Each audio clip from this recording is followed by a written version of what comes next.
Hey guys, we got another question today. This case, a gentleman over 300 pounds has lost 30 pounds in the past few months, which is an incredible achievement. That's fantastic.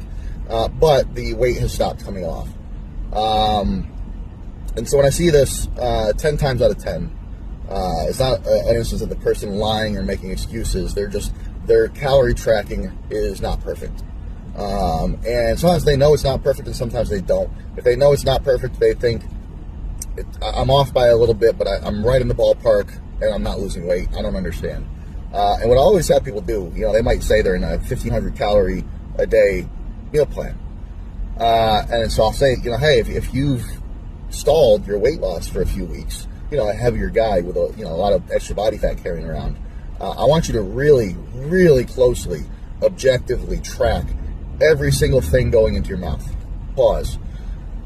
Because a lot of times, maybe you're using like sauces or condiments or whatever with lunch or with dinner or both. And it's a little packet. A little ketchup, a little barbecue sauce, whatever, mustard. Actually, mustard is 0 calorie, but you're using the little packet of condiment. Not a big deal. You don't know how many calories it is. There's no nutrition facts on there. You're not going to worry about it. But what we don't realize is to get a good rate of weight loss going, you only need to be in like a 100 to 150 calorie a day deficit. And even one or two, like two of these little packets of condiments can be more than 150 calories. So you can go from your deficit to being in a surplus very quickly. It's a fine line if you're doing it correctly. I've also seen it like with parents with kids.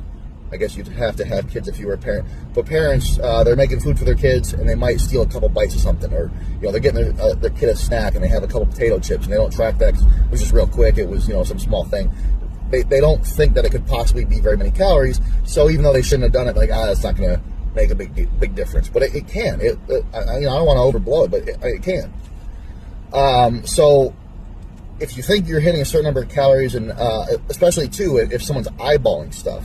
I'm this amount of whatever is this many calories, but it's, I spoon it out. It's kind of hard to weigh that. I'm the same way sometimes. It's hard to weigh that. I'm just going to eyeball it.